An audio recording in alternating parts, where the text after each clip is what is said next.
Hello बच्चों, चलिए प्रश्न को पढ़ते हैं। अष्टक नियम को परिभाषित कीजिए तथा इन नियम के महत्व और सीमाओं को लिखिए। आइए बच्चों, मुख्य अवधारणा को समझते हुए हम इस प्रश्न को हल करते हैं तथा विस्तार पूर्वक इस प्रश्न के संदर्भ में समझते हुए और विस्तार पूर्वक इस प्रश्न के बारे में समझते हुए इसके उत्तर तक पहुंचते हैं। तो सामान्य रूप से सबसे पहले जैसा कि हम बात करते हैं इस प्रश्न को समझने के लिए अष्टक नियम के बारे में।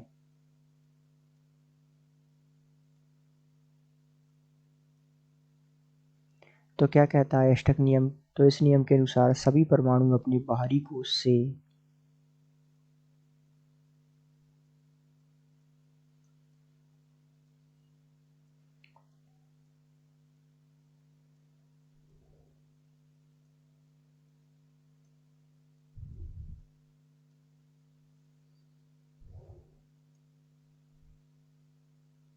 इलेक्ट्रॉन देकर या इलेक्ट्रॉन लेकर अपना अष्टक पूर्ण करते हैं। इलेक्ट्रॉन देकर या इलेक्ट्रॉन लेकर अपना अष्टक पूर्ण करते हैं।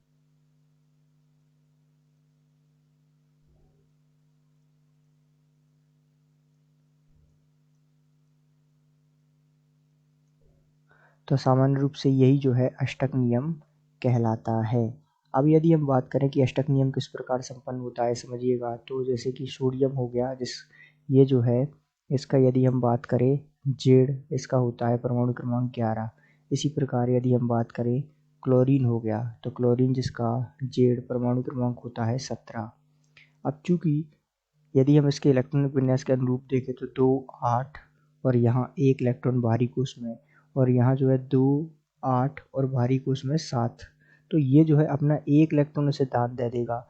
और किस प्रकार, अर्थात 1 इलेक्ट्रॉन दान Na+ बना लेगा और यहाँ इसका इलेक्ट्रॉन विन्यास हो जाएगा 2 8। और Cl जो है 1 इलेक्ट्रॉन ग्रहण कर Cl- बना लेगा और इसका इलेक्ट्रॉनिक विन्यास हो जाएगा 2 8 8, अर्थात दोनों का अष्टक पूरा हो जाएगा और ये जो है मिलकर NaCl का निर्माण करेंगे। तो इस प्रकार जो है यहाँ अष्टक नियम कार्य करता है। यदि हम बात करें अष्टक नियम की सीमाओं की,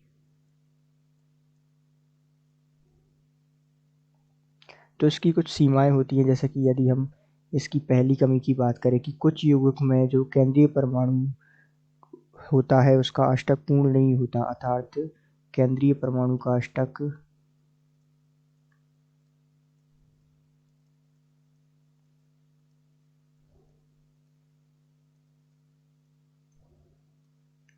वो है अपूर्ण होता है कुछ यौगिकों में, फिर भी वो मौजूद है। जैसे कि LiCl हो गया उदाहरण के तौर पर, इसी प्रकार BeH2 हो गया, इसी प्रकार BCl3 हो गया। तो इनमें जो है यदि हम देखें Cl तो इसका जो है ये जो केंद्रीय परमाणु है इसका अष्टक पूर्ण नहीं है।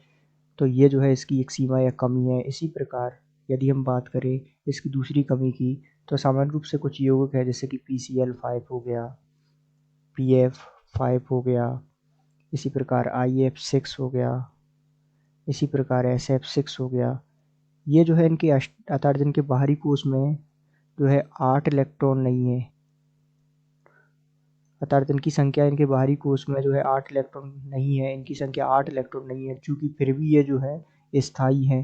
तो ये कैसे संभव हुआ, ये भी जो है इस नियम की कमी है। तो इस प्रकार आप इस नियम के बारे में, अष्टक नियम को समझ सकते हैं तथा इस नियम की सीमाओं को समझ सकते हैं। तो आशा करते हैं आपको समझ आया होगा। धन्यवाद।